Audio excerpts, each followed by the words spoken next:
So it's a really sunny day in Penryn campus. We're outside Tremor, and I'm sat with 3 very individual people here today, and we're enjoying cake and melting donuts. They literally, that's so bad.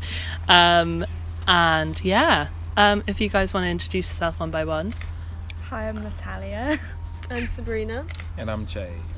Nice to meet you guys. I know you two already, but obviously we've just met. So, Yeah. So how has fashion helped you express your identity? I think it helped me a lot to build my self-esteem. Because I wasn't too secure about myself 1 year ago probably. But yeah, it helped me like I said, create my self-esteem and my identity, my personal identity as a gay black man. Yeah, and how have you found that? Because obviously being part of the LGBT community, there is there's not this stigma attached to it, but I think I've watched Queer Eye recently, and I forgot his name. I know we're going to refer to probably the most gayest TV show apart from RuPaul's Drag Race on Netflix, but Angie, especially for gay black men. Yeah.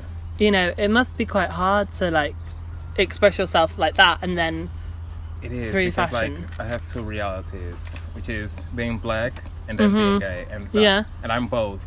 So, being completely honest, I feel like the LGBT community, it's still quite racist. Yeah. And, the black community is still quite homophobic, and, close-minded. So, yeah, it's quite hard. So would you say that in a way fashion has not saying that fashion has been one of the main supporters of you being yourself, but you've found comfort through being yourself through fashion? Yeah. Definitely. Yeah. No, that's nice though. I like your shirt. It's really cool. Where is it from? It came from Africa. Oh, it's so Guinea-Bissau is cool. a west country. Yeah. Yeah. That's so nice. I like the whole Bob Marley, and then you've got it looks really cool. It's really fun. But yeah, no, it's I think the LGBT community, like you said, they are very inclusive, but there are very much, I think there can be times where people are very rude about being with certain people, or for it's called straight acting lads, and then they're we don't want to be with anyone who's feminine.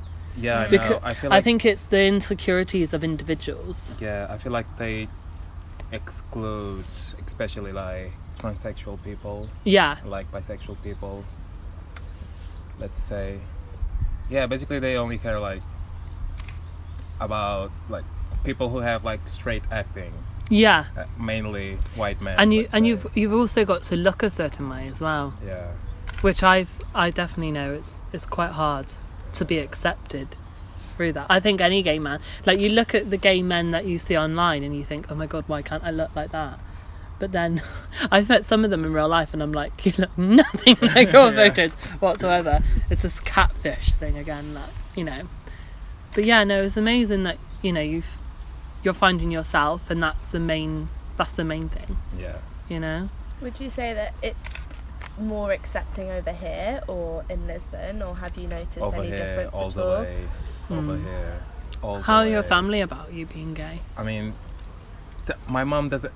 I mean, my mom knows, but I didn't come out to her That's fair enough though. We never had that It conversation. was never the moment. Yeah, Right. to be honest, she asked me a few times, but I don't know. I don't have I can't say it like that. I don't know. But yeah, my cousins know, my friends know. Yeah. Sometimes it doesn't matter who knows, as long as you're able to be yourself. Yeah. In the right space with the right people. Because no, I obviously I can't relate to you on massive levels, but I relate to you in how I've been discriminated as well. Yeah. And you just think sometimes I'd rather be myself than not at all.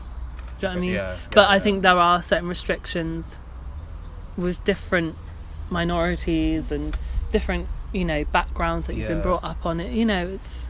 I feel like Lisbon is nice, but ever since I moved here, like, people are like more, they approach me and they like who I am, like my real identity, let's say. Yeah, in Lisbon, like, it's weird. I feel like because England's probably a bit more multicultural as well. Yeah, it is. They're more accepting to different cultures. It is. And just different types of people.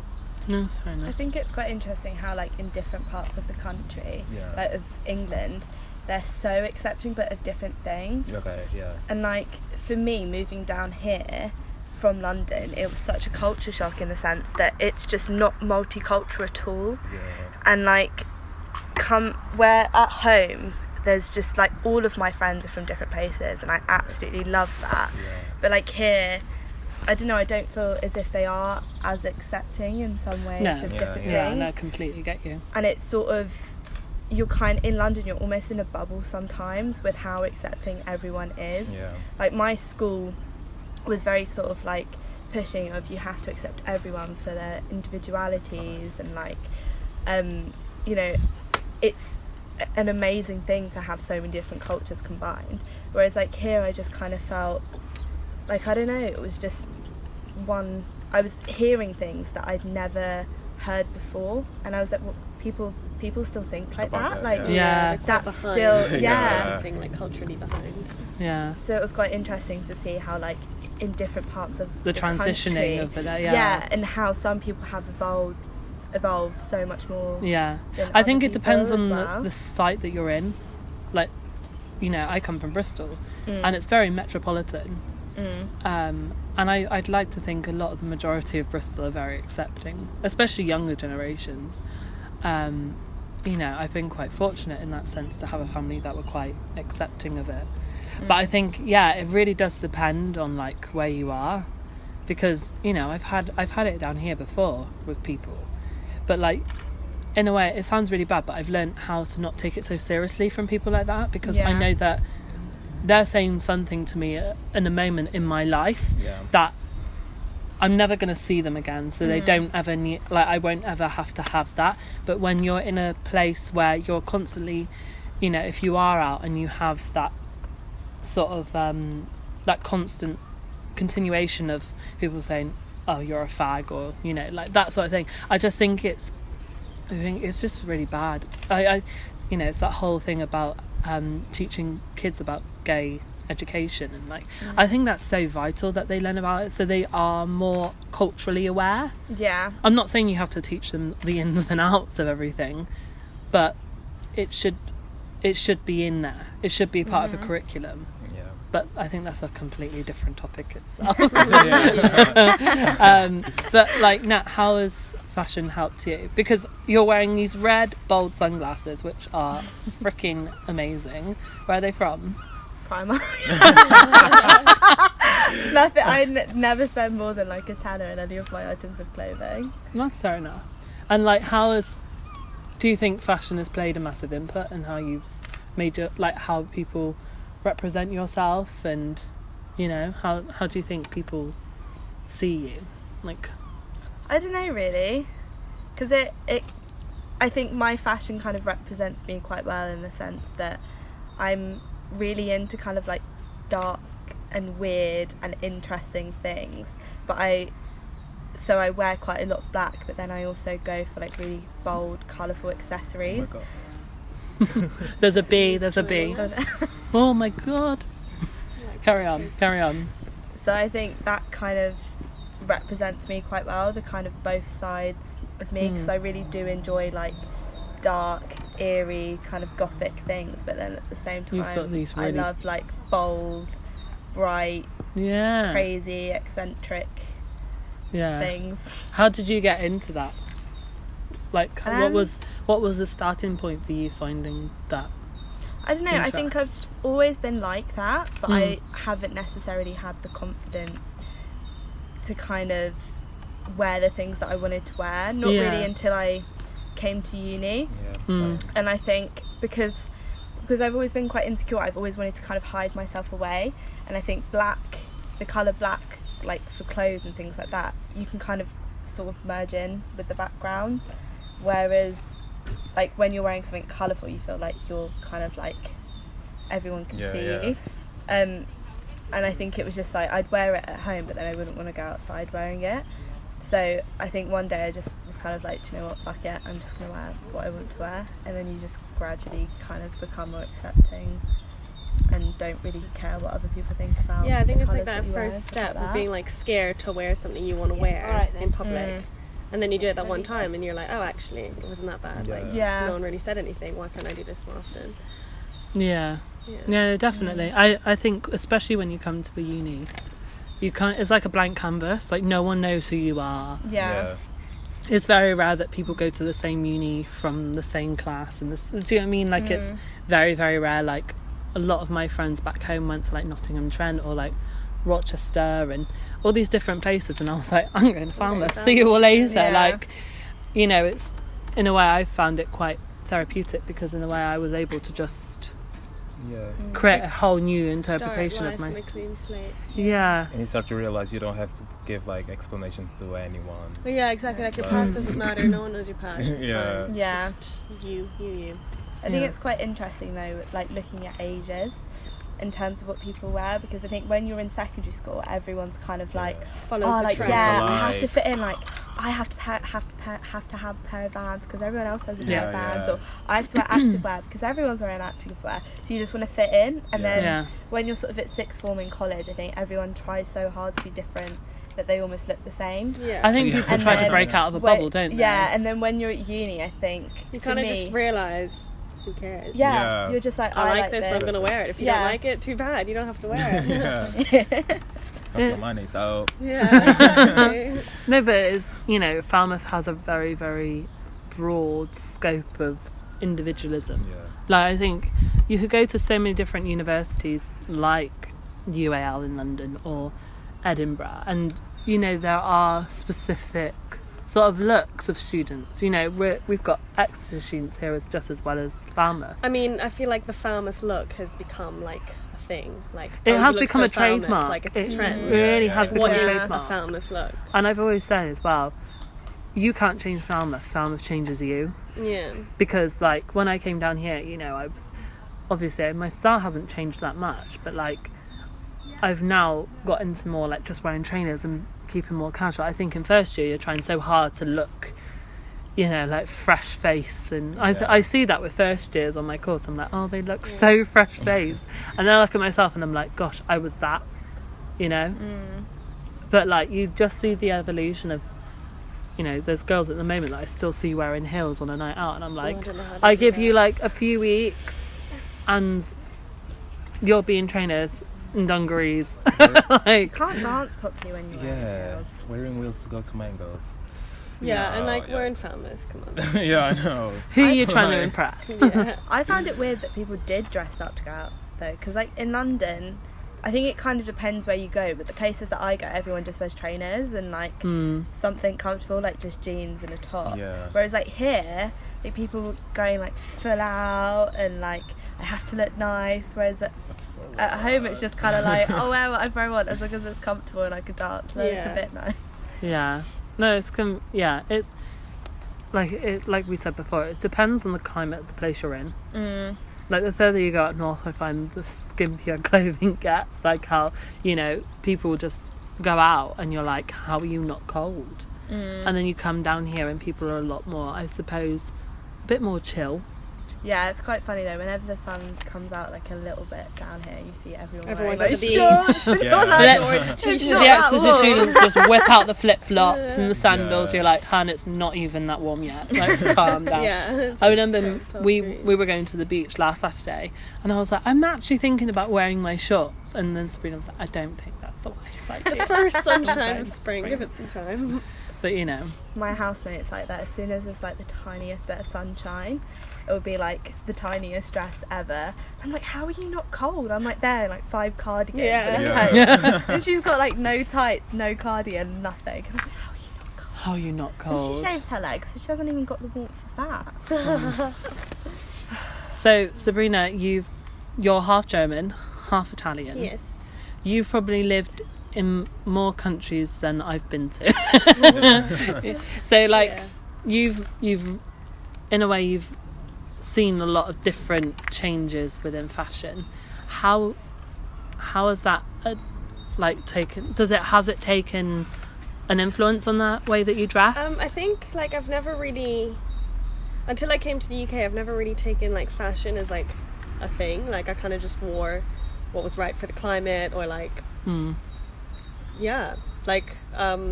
till I came to the UK, I only really lived in hot countries, so coming to the UK was like a big shock when it was winter, and I was like, what do I wear? What's a jacket? How do I do this? So that taught me a lot about fashion, I think. And I think the first 2 years I was in England, I didn't really care about what, like, I kind of just followed the trends because I didn't know anything else.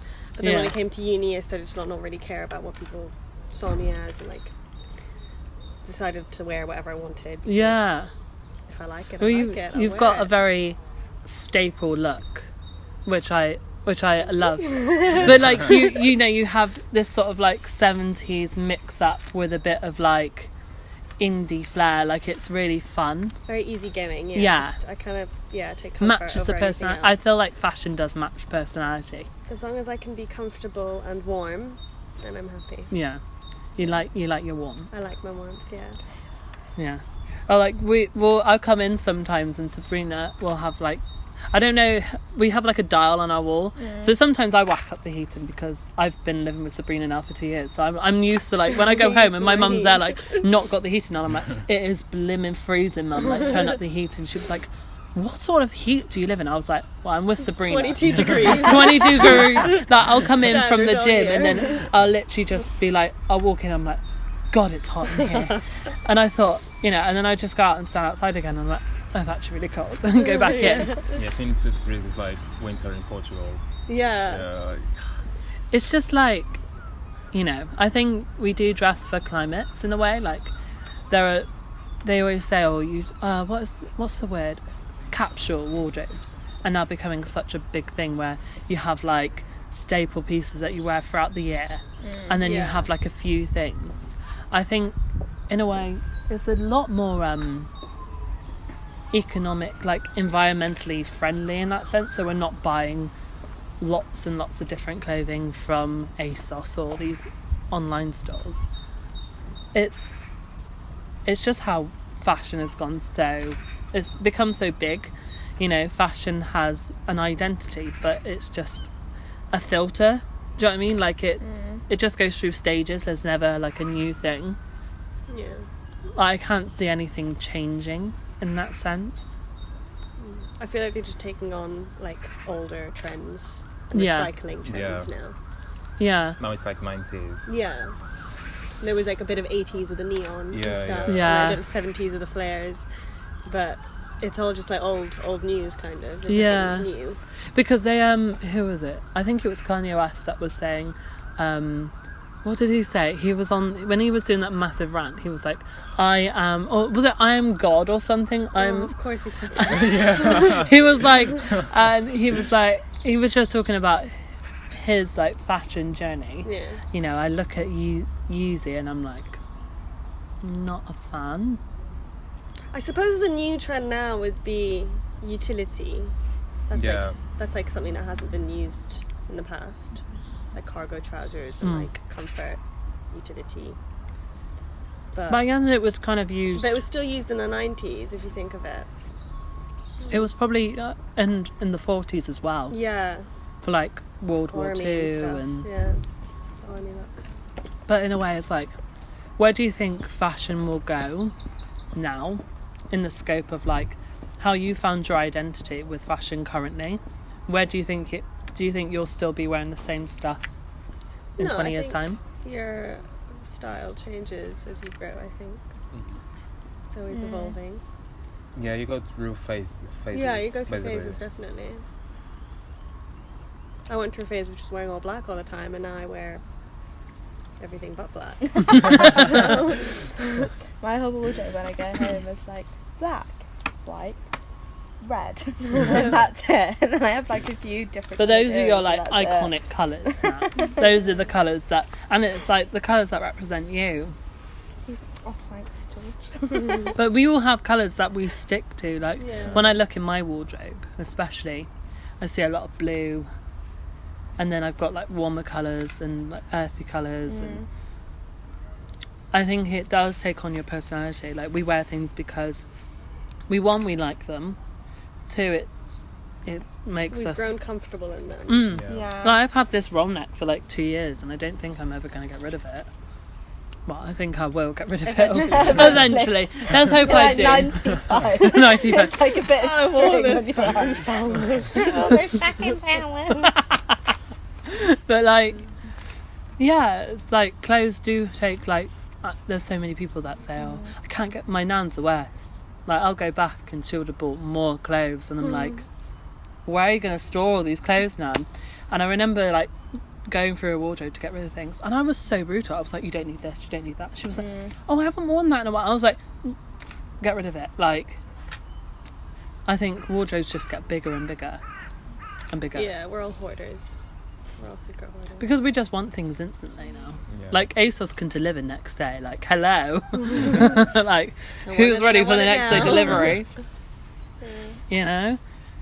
But I think we've had to adapt to shopping down here as well, because there isn't that availability. There really isn't very much. It's only charity shops, basically. Which I think's good. I think that almost fits Falmouth's Aesthetic. yeah, because in the sense that I think especially in art schools and things like that, sustainability is such a massive thing at the moment. So I think because it's so, like, especially on fashion and textiles, sustainability is such an important topic at the moment. So I think that kind of fits within it, because that buying clothes from charity shops now is the most sustainable way of living, of doing it, because there are just too many clothes in circulation, and we constantly want more. And we want more clothes that aren't necessarily more expensive. Yeah. Yeah, they actually have good stuff.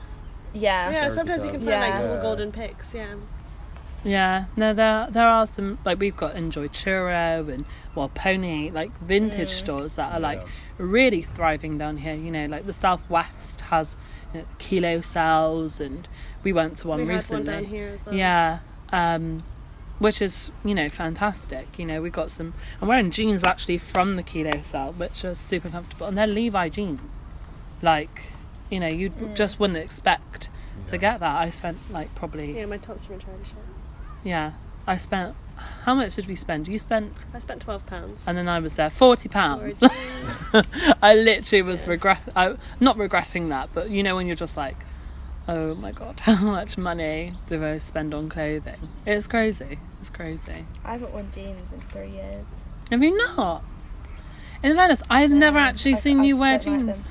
I love comfort. Yeah. And I want to like stretch my legs and like do weird positions when I'm drawing, and I just feel so restricted in jeans. Yeah. I guess it depends on the fabric as well. Yeah. I've got a pair of jeans that are from Topman, and I could literally not do anything with them.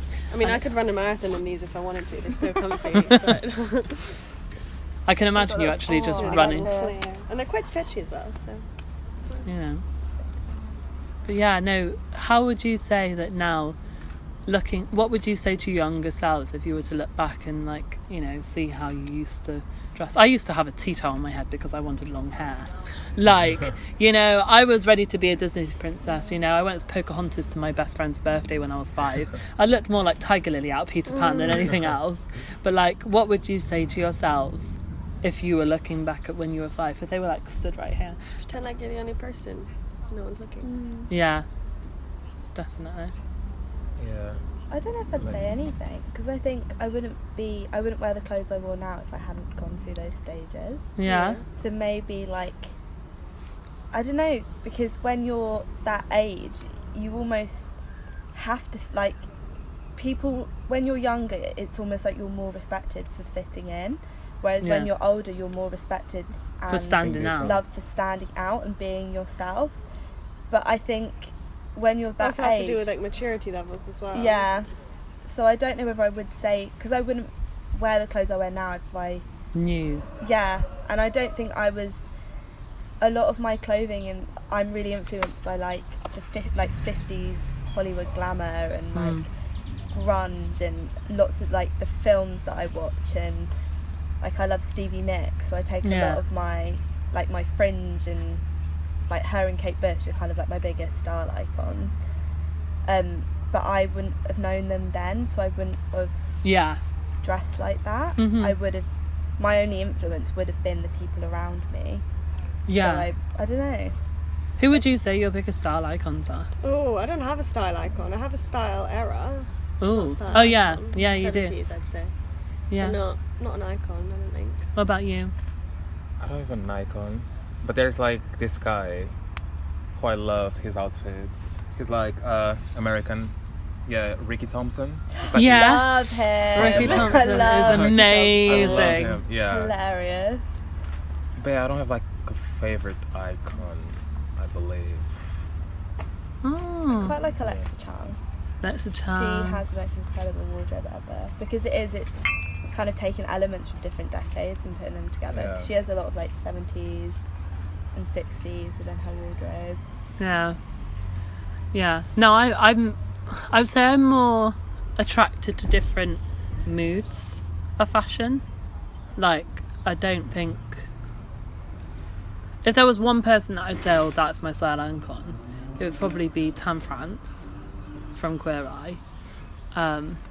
A typical Queer Eye insert again. But because he is so, like, I look at his wardrobe and I'm like, oh, I'd love to wear stuff like that. And there are similar pieces that I've worn to him and I'm like, yeah, this does make me feel quite confident. But I'd say, looking at my style, it does have a mixture of like everything in it, like 80s jeans and I don't know. I'd say I probably am a bit more just myself than anything else. But yeah, follow your style. I like that.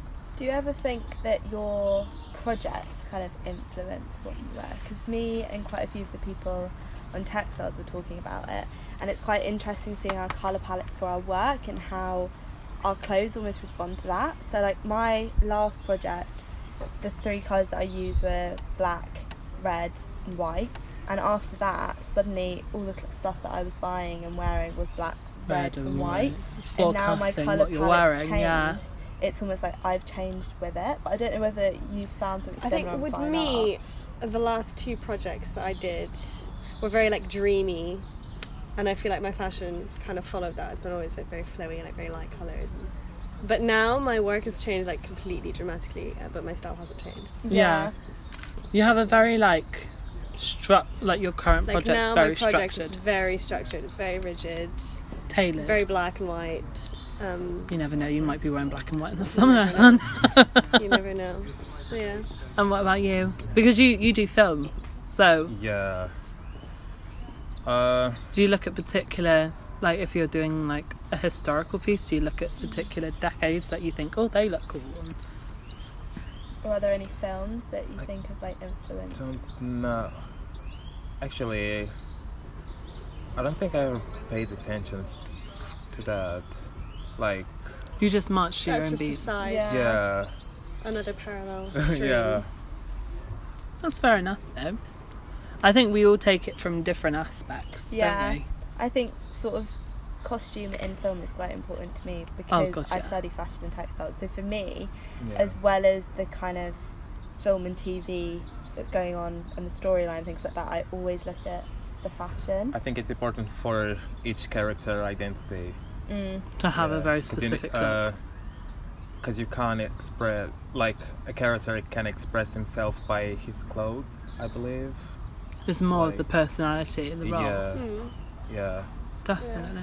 I think clothes just accompany that in a sense that they give you a bit more they boost you They to can feel a certain way. accentuate your personality. They Yeah. don't determine your personality. Yeah. Clothes are just the things that we wear on top of our... What's the quote that RuPaul says? We're all born naked and the rest is drag. Love this drag. Yeah. But it's more like, in a sense, it's like we're all the same, but we all decide to dress ourselves fitting to our personality, you know. But yeah. Well, thank you for being a part of this. And we can finally eat this because this looks like it's gonna melt. Anyway, I've got like a donut sat right here in front of the sun. It's just, yeah, crazy.